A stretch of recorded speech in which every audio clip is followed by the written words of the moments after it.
ತಿಂಗಳು 29ನೇ ತಾರೀಕು ಸ್ವಸಹಾಯ ಸಂಘದ ಚುನಾವಣೆ ನಡೀಬೇಕಾಗಿತ್ತು. ಅಧ್ಯಕ್ಷರನ್ನ ಆಯ್ಕೆ ಮಾಡ್ತಕ್ಕಂಥ ಚುನಾವಣೆ.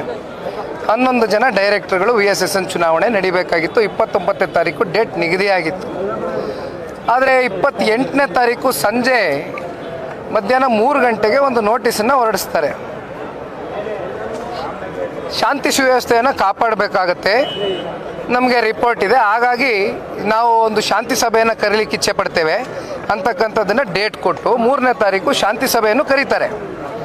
ಶಾಂತಿ ಸಭೆ ಕರೆದ ನಂತರ 8ನೇ ತಾರೀಕು ನಿನ್ನೆ ದಿನ ಮತ್ತೆ ಡೇಟನ್ನು ನಿಗದಿ ಮಾಡಿರ್ತಾರೆ. ನಿನ್ನೆ ದಿನ ಕನ್ಸರ್ನ್ಡ್ RO ರಿಟರ್ನಿಂಗ್ ಆಫೀಸರು ಅವರು ನಿನ್ನೆ ಗೈರಾಗಿದ್ದಾರೆ, ಚುನಾವಣೆಯಲ್ಲಿ ಭಾಗವಹಿಸಿಲ್ಲ. ಈಗ ನನ್ನ ಪ್ರಶ್ನೆ ಇಲ್ಲಿ ಏನಂದರೆ, ಈಗ ತಾವು ಬೆಳಗ್ಗೆಯಿಂದ ನೋಡ್ತಿದ್ದೀರಿ, ಅತ್ಯಂತ ಶಾಂತಿಯುತವಾಗಿ ಇವತ್ತು 2 ಪಕ್ಷದ ಕಾರ್ಯಕರ್ತರುಗಳು ಕಂದಾಯ ಭವನದ ಆಚೆ ಕೂತ್ಕೊಂಡು ಶಾಂತಿಯುತವಾದಂಥ ಪ್ರತಿಭಟನೆ ಮಾಡ್ತಾ ಇದ್ದೇವೆ. ಇಲ್ಲಿ ಇಷ್ಟು ಜನ ಪೊಲೀಸರು 2-3 ಕ್ಯಾರವಾನ್ ತುಂಬ ಪೊಲೀಸರನ್ನ ತಗೊಂಬಂದು ಇವತ್ತೇನು ಇಷ್ಟು ಜನನ್ನ ಇವತ್ತು ಇರಿಸ್ಕೊಂಡಿದ್ದಾರಲ್ಲ, ಇವತ್ತು ಶಾಂತಿ ಸುವ್ಯವಸ್ಥೆಯನ್ನು ಕಾಪಾಡಬೇಕಾಗಿರ್ತಕ್ಕಂಥ ಹೊಣೆಗಾರಿಕೆ ಯಾರ ಮೇಲೆ ಇರೋದಣ್ಣ? ಯಾರ ಮೇಲೆ ಇರೋದಣ್ಣ? ಪೊಲೀಸ್ ಅವ್ರ ಮೇಲಲ್ವಾ? ಈಗ ಡೈರೆಕ್ಟರ್ಗಳು ಎಷ್ಟು ಜನ ಇದ್ದಾರೆ? VSSN 11 ಜನ ಅಲ್ವಾ? ಇವತ್ತು ಇಲ್ಲಿ ಇಷ್ಟು ಜನ ಪೊಲೀಸರನ್ನ ಇಷ್ಟೂ ಇಲ್ಲಿ ಬಿಗಿ ಬಂದೋಬಸ್ತ್ ಇವತ್ತು ಮಾಡೋದ? ಯಾಕೆಂದ್ರೆ ನಾವು ಶಾಂತಿಯುತ ಪ್ರತಿಭಟನೆ ಮಾಡ್ತಾ ಇದ್ದೀವಿ. ಇಲ್ಲಿ ಇಷ್ಟು ನೀವು ಬಿಗಿ ಬಂದೋಬಸ್ತ್ ಮಾಡೋದ? ನೀವು ನಿನ್ನೆ ದಿನ ಕೂತ್ಕೊಂಡು ಎಲ್ಲ ಪೊಲೀಸರನ್ನ ಹಾಕಿ ಶಾಂತಿಯುತವಾಗಿ ನೀವೇ ಚುನಾವಣೆ ಮಾಡ್ಬೋದಾಗಿತ್ತಲ್ಲ. ಇದರಲ್ಲಿ 20 ಜನ ಪೊಲೀಸ್ ಅವರಿದ್ರೆ ಸಾಕಾಗಿರ್ತಾ ಇತ್ತು. ಸರ್, ಈಗ ಜಿಲ್ಲಾ ಮಟ್ಟದ ಒಬ್ಬ ಅಧಿಕಾರಿಗಳು ಕೂಡ ನಿಮ್ಮ ಸಮಸ್ಯೆ ಆಗ್ತಿಲ್ಲ ಅಂದ್ರೆ ಡೇಟ್ ಅನ್ನು ಕೊಡ್ತಾ ಇಲ್ಲ, ಅಂದ್ರೆ ರಾಜಕೀಯ ದುರುದ್ದೇಶದಿಂದ ಈ ರೀತಿ ಮಾಡ್ತಾ ಇರೋದು. ಸರ್, 100ಕ್ಕೆ 100 ಅಕ್ಷರಶಃ ಇವತ್ತು ನಿಮ್ಮ ಮುಂದೆ ಇದೆ. ಇದರ ಹಿಂದಿನ ಉದ್ದೇಶ ಏನು? ರಾಜ್ಯ ಸರ್ಕಾರ ಇವತ್ತು ಯಾವ ರೀತಿ ಇವತ್ತು ಒತ್ತಡವನ್ನು ಏರ್ತಾ ಇದ್ದಾರೆ ಇಲ್ಲಿ ಇರ್ತಕ್ಕಂಥ ಜಿಲ್ಲಾಡಳಿತದ ಮೇಲೆ, ಜಿಲ್ಲಾಧಿಕಾರಿಗಳ ಮೇಲೆ ಅಂತಕ್ಕಂಥದ್ದು ಭಾಳ ಸ್ಪಷ್ಟವಾಗಿ ಗೋಚರಿಸ್ತಾ ಇದೆ. ಇದರಲ್ಲಿ ಯಾವುದೇ ಸಂಶಯ ಬೇಡ. ಅದಕ್ಕೆ ತಕ್ಕನಂತೆ ಇವತ್ತು DR ಇರ್ಬೋದು, DC ಅವರು ಪಾಪ ಏನೋ ಬದಲಾವಣೆ ಆಗಿ ಮೊನ್ನೆನೋ ಇನ್ನೊಬ್ರು DC ಬಂದಿದ್ದಾರೆ ಈಗ ಹೊಸದಾಗೆ. ಅವರು ಪಾಪ ನಿನ್ನೆಯಿಂದನೂ ಫೋನ್ ತೆಗಿತಾ ಇಲ್ಲ. RO ನಾನು ಅವ್ರ ಮೇಡಮ್ಗೂ ಫೋನ್ ಮಾಡಿ ರಿಕ್ವೆಸ್ಟ್ ಮಾಡಿದೆ, ನೋಡಮ್ಮ, ನೀವು ಒಬ್ಬರು ಹೆಣ್ಮಗಳಿದ್ದೀರಿ, ನೀವೊಬ್ಬರು ಜವಾಬ್ದಾರಿಯುತವಾದಂಥ ಒಂದು ಅಧಿಕಾರಿ ಇದ್ದೀರಿ, ಬಂದು ಚುನಾವಣೆನ ಗೌರವಯುತವಾಗಿ ನಡೆಸ್ಕೊಡಿ, ಮತ್ತು ಇನ್ಯಾವುದೇ ರೀತಿ ಮುಂದೂಡಿಕೆ ಮಾಡ್ತಕ್ಕಂಥದ್ದಾಗಲಿ ಯಾವುದೇ ರೀತಿ ನೀವು ಅವಕಾಶ ಕೊಡಬೇಡಿ ಅಂತಕ್ಕಂಥದ್ದು ಹೆಣ್ಮಗಳಿಗೂ ರಿಕ್ವೆಸ್ಟ್ ಮಾಡಿದೆ. ಪಾಪ ಅವರು ಫೋನ್ನಲ್ಲಿ ಮಾತಾಡಿದಾಗಲೇ ನನಗೆ ಅರ್ಥ ಆಯಿತು, ಅವರು ಪಾಪ ಆನೂ ಇಲ್ಲ ಊನೂ ಇಲ್ಲ. ಯಾವ ರೀತಿ ರಾಜ್ಯ ಸರ್ಕಾರ ಯಾವ ರೀತಿ ಇವತ್ತು ದುರ್ಬಳಕೆ ಮಾಡ್ಕೊಳ್ತಾ ಇದೆ ಅವರು ಒಂದು ಅಧಿಕಾರವನ್ನು ಅಂತಕ್ಕಂಥದ್ದು ನಿಮ್ಮ ಕಣ್ಣು ಮುಂದೆ ಇವತ್ತು ಸಾಕ್ಷಿ ಕಾಣ್ತಾ ಇದೆ. JDS ಬಹುಮತ ಇದೆ ಅನ್ನೋ ಕಾರಣಕ್ಕೆ ಚುನಾವಣೆ ನಡೆಸ್ತಾ ಇಲ್ಲ ಅಂತ 8 ಜನ ನಮ್ಮ ಜೊತೆನಲ್ಲಿದ್ದಾರೆ. ಅದು ಅವ್ರಿಗೆ ಭಾಳ ಸ್ಪಷ್ಟವಾಗಿ ಕಾಂಗ್ರೆಸ್ನವ್ರಿಗೆ ಗೊತ್ತಿದೆ. 11ರಲ್ಲಿ 8 ಜನ ಇದ್ಮೇಲೆ ಯಾರು ಗೆಲ್ಲಬೇಕು? ಬಹುಮತ ಇಲ್ವಲ್ಲ ಅವ್ರಿಗೆ.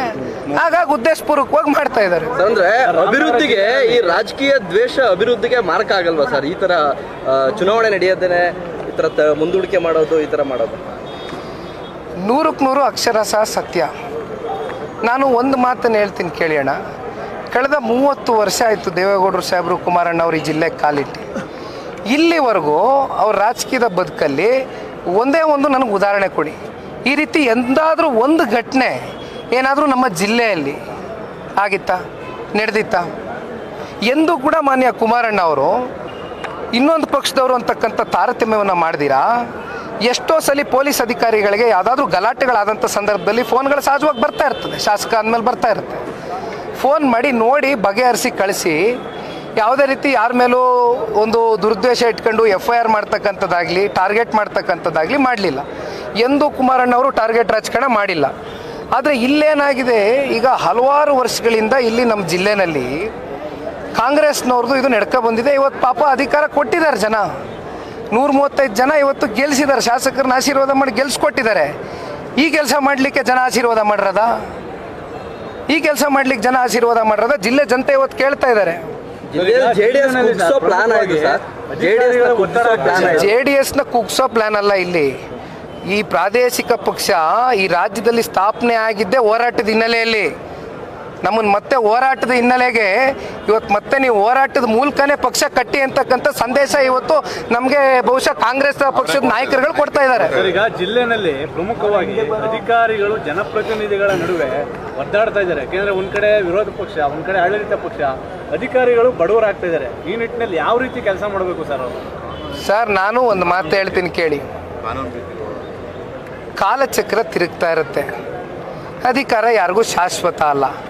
ಆದರೆ ಅಧಿಕಾರಿಗಳು 60 ವರ್ಷದವರೆಗೂ ಎಲ್ಲಿವರೆಗೂ ಅವ್ರಿಗೆ ಸಮಾಜವನ್ನು ಸೇವೆ ಮಾಡ್ತಕ್ಕಂಥದ್ದಕ್ಕೆ ಅವಕಾಶ ಇದೆ ಪ್ರಜಾಪ್ರಭುತ್ವದಲ್ಲಿ, ಅಲ್ಲಿವರೆಗೂ ಅವ್ರು ಕೆಲಸ ಮಾಡ್ತಾರೆ. ಒಂದ್ಸಲಿ JDS ಅಧಿಕಾರಕ್ಕೆ ಬರ್ಬೋದು, ಒಂದ್ಸಲಿ ಕಾಂಗ್ರೆಸ್ ಬರ್ಬೋದು, ಒಂದ್ಸಲಿ BJP ಬರ್ಬೋದು.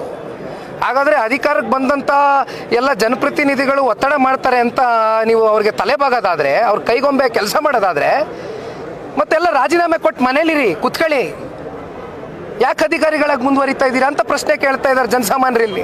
ಸರ್, ಇನ್ನು ಕೂಡ ಅಂದ್ರೆ ಈಗ ಅಧಿಕಾರಿಗಳು ಬಂದು ನಿಮ್ಮ ಸಮಸ್ಯೆ ಇನ್ನೂ ಆಲಿಸಿಲ್ಲ ಅಂತ ಹೇಳಿದ್ರೆ, ಈಗ ಅಲ್ಲಿ ಗ್ಲಾಸ್ ಕೂಡ ಹೊಡೆದಾಯ್ತು, ಮುತ್ತಿಗೆ ಕೂಡ ಯತ್ನ ಆಗ್ತಿತ್ತು ಸರ್, ಮುಂದಿನ ನಡೆ ಏನು ಸರ್? ನೋಡಿ, ನಮ್ಮ ಸ್ಪಷ್ಟವಾದಂಥ ನಿಲುವು, ನಮಗೆ ಬೇಕಾಗಿರ್ತಕ್ಕಂಥದ್ದು ಎರಡೇ ವಿಚಾರ. ಇಲ್ಲಿ RO ಯಾವ ರೀತಿ ವರ್ತನೆಯನ್ನು ಮಾಡಿದ್ದಾರೆ, ಸರ್ಕಾರದ ಕೈಗೊಂಬೆಯಾಗಿ ಯಾವ ರೀತಿ ವರ್ತಿಸಿದ್ದಾರೆ, ಅವರು ಸಸ್ಪೆಂಡ್ ಆಗಬೇಕು. ಒಂದು, ಅದಕ್ಕಿಂತ ಬಹು ಮುಖ್ಯವಾಗಿ ಚುನಾವಣಾ ದಿನಾಂಕ ಘೋಷಣೆ ಆಗಬೇಕು. ಘೋಷಣೆಯಾಗಿ ಅತ್ಯಂತ ಶಾಂತಿಯುತವಾಗಿ ಚುನಾವಣೆ ನಡೆಸಲಿಕ್ಕೆ ಜಿಲ್ಲಾಧಿಕಾರಿಗಳು ಸ್ಪಂದಿಸಬೇಕು ಅಂತಕ್ಕಂಥದ್ದು ಅಷ್ಟೇ ನಾವು ಆಗ್ರಹಿಸ್ತೀವಿ, ಬಿಟ್ಟರೆ ಬೇರೆ ಇನ್ನೇನು ಇಲ್ಲ. ದಕ್ಷಿಣ ಜಿಲ್ಲೆಯನ್ನಾಗಿ ರಾಮನಗರ ಹೆಸರು ಬದಲಾವಣೆ ಮಾಡಬೇಕು ಅಂತ ಇವತ್ತು DCM ಅವರು CMಗೆ ಮನವಿ ಕೊಟ್ಟಿದ್ದಾರೆ ಸರ್. ಸ್ಥಳೀಯ ಜನಪ್ರತಿನಿಧಿಗಳು ಹಲವಾರು ಜನ ಶಾಸಕರು, MLCಗಳು, ಜಿಲ್ಲಾ ಈಗ ಸಹಿ ಹಾಕಿದ್ದಾರೆ. ಈಗ ಇಲ್ಲೇನೋ ಗ್ರೇಟರ್ ಬ್ಯಾಂಗ್ಳೂರು, ಅದೇನೋ ಬೆಂಗಳೂರನ್ನ ಹಂಗೆ ಮಾಡ್ತೀನಿ ಹಿಂಗೆ ಮಾಡ್ತೀನಿ ಅಂತ ಶುರು ಮಾಡಿದರು 15 ತಿಂಗಳಿಂದೆ. ಯಾವ್ಯಾವ ರೀತಿ ಇವತ್ತು ಬೆಂಗಳೂರು ಅಭಿವೃದ್ಧಿ ಹೆಸರಿನಲ್ಲಿ ಯಾವ್ಯಾವ ರೀತಿ ಹಣವನ್ನು ದೋಚ್ತಾ ಇದ್ದಾರೆ, ಯಾವ ರೀತಿ ಜನಸಾಮಾನ್ಯರ ಹೊಟ್ಟೆ ಮೇಲೆ ಹೊಡಿತಾ ಇದ್ದಾರೆ ಅಂತಕ್ಕಂಥದ್ದು ಸ್ಪಷ್ಟವಾಗಿ ಬಾಹಿರ ಆಗಿದೆ. ಇವತ್ತು 2007ರಲ್ಲಿ ಪ್ರಥಮವಾಗಿ ಮಾನ್ಯ ಕುಮಾರಣ್ಣ ಅವರು ಜಿಲ್ಲೆ ಘೋಷಣೆ ಮಾಡಿದಂಥದ್ದು ಒಂದು ಕಡೆ ರಾಮನಗರ, ಒಂದು ಕಡೆ ಚಿಕ್ಕಬಳ್ಳಾಪುರ, ಅದು ಇತಿಹಾಸ. ತದನಂತರ ಜಿಲ್ಲೆಯಲ್ಲಿ ಆಗಿರ್ತಕ್ಕಂಥ ಅಭಿವೃದ್ಧಿ, ಇವತ್ತು ಜಿಲ್ಲೆ ಜನತೆಗೆ ಯಾವುದೇ ರೀತಿ ವಿಷಯವಾಗಿ ಸಮಾಧಾನ ಇಲ್ಲ ಅಂತಕ್ಕಂಥದ್ದು ನನ್ನ ಒಂದು ವೈಯಕ್ತಿಕ ಅಭಿಪ್ರಾಯ. ಹಾಗಾಗಿ ಇದ್ರ ಬಗ್ಗೆ ಮುಂದೆ ಚರ್ಚೆ ಮಾಡ್ತೀನಿ ನಾನು. Thank you. ಅದು ಕಾಂಗ್ರೆಸ್ನವರೇ ಹೇಳ್ಬೇಕು ಸರ್, ನಾನು ಅದ್ರ ಬಗ್ಗೆ ಚರ್ಚೆ ಮಾಡೋದಿಲ್ಲ. ಯಾಕೆಂದರೆ ನಾವು ಒಂದು ಜಾತಿ, ಒಂದು ಸಮುದಾಯದ ಮಧ್ಯೆ ಒಡಕು ತೊಗೊಂಡು ಬರ್ತಕ್ಕಂಥ ಒಂದು ಸಂಘರ್ಷದ ಮಾತುಗಳನ್ನ ನಾನು ಆಡ್ಲಿಕ್ಕೆ ಇಷ್ಟಪಡೋದಿಲ್ಲ. ಇವತ್ತಿಗೂ ಕೂಡ ನಾವು ಜಾತ್ಯತೀತ. Thank you. ಸರ್, ಈಗ ಪ್ರಮುಖವಾಗಿ ಚನ್ನಪಟ್ಟಣ ಬೈ ಎಲೆಕ್ಷನ್ ಬರ್ತಾ ಇದೆ, ಅಲ್ಲಿ ಪ್ರಮುಖವಾಗಿ JDSಗೆ ಟಿಕೆಟ್ ಅನ್ನು ಉಳಿಸ್ಕೊಳ್ಬೇಕು ಎನ್ನುವಂಥ ಒತ್ತಾಯ ಕಾರ್ಯಕರ್ತರು, ಮುಖಂಡರಲ್ಲಿ ಇರುವಂಥದ್ದು. ಈ ನಿಟ್ಟಿನಲ್ಲಿ ಯಾವ ರೀತಿ ತಯಾರಿ ಮಾಡ್ತಾ ಇದ್ದೀರಿ? ನೋಡಿ ಅಣ್ಣ, ಸಾಮಾನ್ಯವಾಗಿ ನೀವು 1994 ವರದೇಗೌಡರು ಸಾಹೇಬರು ಜನತಾ ಪಾರ್ಟಿಯಿಂದ ಸ್ಪರ್ಧೆ ಮಾಡಿ ದೇವೇಗೌಡರು ಸಾಹೇಬರು ಸಮಕಾಲದವ್ರು, ಇವತ್ತಿಲ್ಲ ಅವರು. ವರದೇಗೌಡರು ಸಾಹೇಬರು ಶಾಸಕರಾಗಿ ಆಯ್ಕೆ ಆಗ್ತಾರೆ. ಅಲ್ಲಿಂದ ಮತ್ತೊಬ್ಬರು ಸಾಮಾನ್ಯ ಕಾರ್ಯಕರ್ತರನ್ನ, ನಮ್ಮ ಕಾರ್ಯಕರ್ತರುಗಳೇ ಅಶ್ವಥ್ ಅಂತಕ್ಕಂಥವ್ರನ್ನ ಆಯ್ಕೆ ಮಾಡಿ ಶಾಸಕರು ಮಾಡ್ತಾರೆ. ಅಲ್ಲಿಂದ ಏನೇನಾಯಿತು, ಅವರು ಬೇರೆ ಯಾವ್ಯಾವ ಪಕ್ಷಾಂತರ ಆಯಿತು, ಅದೆಲ್ಲ ಇತಿಹಾಸ. ತದನಂತರ ಸಿಮ್ಲಿಂ ನಾಗರಾಜಣ್ಣ ಅವರು ಕೂಡ ಇವತ್ತು ನಮ್ಮ ಮುಂದೆ ಇಲ್ಲ. ಒಂದು 3-4 ವರ್ಷ ಆಯಿತು ನಮ್ಮನ್ನು ಅಗಲು ಹೋಗಿ. ಹಿಂದೆ ವರದೇಗೌಡರು ಇದ್ರು, ಅವರು ವರದೇಗೌಡರು ಹೇಳಿದ್ನಲ್ಲ 94ರಲ್ಲಿ 55,000 ಮತಗಳು ಒಬ್ಬ ಸಾಮಾನ್ಯ ಕಾರ್ಯಕರ್ತರಿಗೆ ಕ್ಷೇತ್ರದ ಜನತೆ ಆಶೀರ್ವಾದ ಮಾಡ್ತಾರೆ. ಯಾರು? ಸಿಮ್ಲಿಂ ನಾಗರಾಜಣ್ಣ ಅವ್ರಿಗೆ. ತದನಂತರ 2013ರಲ್ಲಿ ಅನಿತಾ ಕುಮಾರಸ್ವಾಮಿ ಅವರು ನಿಂತಾಗಲೂ 73,000 ಮತಗಳ ಮೂಲಕ ಜನ ಆಶೀರ್ವಾದ ಮಾಡ್ತಾರೆ, 3,000ದಿಂದ ಪರಾಜಿತಗೊಳ್ತಾರೆ. ಬಹುಶಃ ಈ ಇತಿಹಾಸವನ್ನು ಎಲ್ಲ ಕಲೆ ಹಾಕಿದಂಥ ಸಂದರ್ಭದಲ್ಲಿ ಇವತ್ತು ಚನ್ನಪಟ್ಟಣ ತಾಲೂಕಿನಲ್ಲಿ JDSದಾದಂಥ ಸಾಂಪ್ರದಾಯಿಕ ಮತಗಳಿದೆ. ಹಾಗಾಗಿ ಸಾಕಷ್ಟು ನಮ್ಮ ಕಾರ್ಯಕರ್ತರುಗಳಲ್ಲಿ ಒಂದಷ್ಟು ನಿರೀಕ್ಷೆಗಳು, ಒಂದಷ್ಟು ಭಾವನೆಗಳನ್ನ ವ್ಯಕ್ತಪಡಿಸಿದ್ದಾರೆ. ಮೊನ್ನೆ ಕುಮಾರಣ್ಣ ಅವ್ರ ಜೊತೆ ನಿನ್ನೆ ನಮ್ಮ JP ನಗರದ ನಿವಾಸದಲ್ಲಿ ಕೂತಂಥ ಸಂದರ್ಭದಲ್ಲಿ ಎಲ್ಲ ಪ್ರಮುಖ ಮುಖಂಡರುಗಳು, ಕಾರ್ಯಕರ್ತರುಗಳು ಅವ್ರ ಭಾವನೆಗಳು ವ್ಯಕ್ತಪಡಿಸಿದ್ದಾರೆ.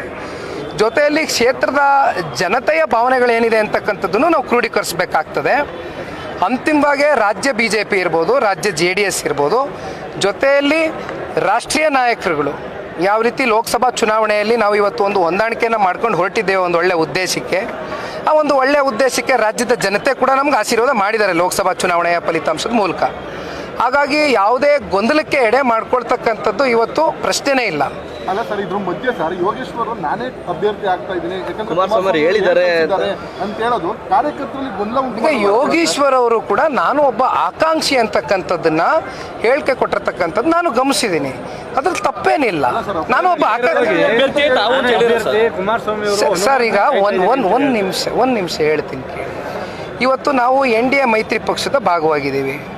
ಈಗ ಕುಮಾರಣ್ಣವರಾಗಲಿ ಅಥವಾ ನಾವುಗಳಾಗಲಿ ಕುತ್ಕೊಬಿಟ್ಟು ನಾನು ಅಭ್ಯರ್ಥಿ ಅಂತ ಘೋಷಣೆ ಮಾಡಲಿಕ್ಕೆ ಆಗೋದಿಲ್ಲ.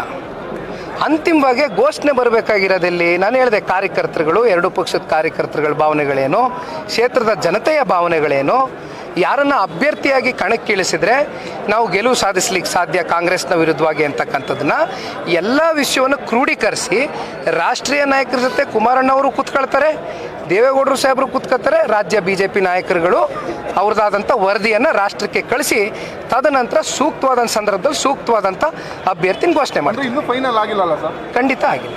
Thank you. ಸರ್, ಈ ಪ್ರತಿಭಟನೆ ಇಲ್ಲಿಗೆ ಇಲ್ಲಿಗೆ ಲಾಸ್ಟ್ ಏನಾಗಲ್ಲಣ್ಣ. ನಮಗೆ ಚುನಾವಣಾ ದಿನಾಂಕ ನಿಗದಿ ಆಗಬೇಕು, ಅಲ್ಲಿವರೆಗೂ ಈ ಪ್ರತಿಭಟನೆ ಮುಂದುವರಿಯುತ್ತೆ. ಥ್ಯಾಂಕ್ ಯು ಅಣ್ಣ.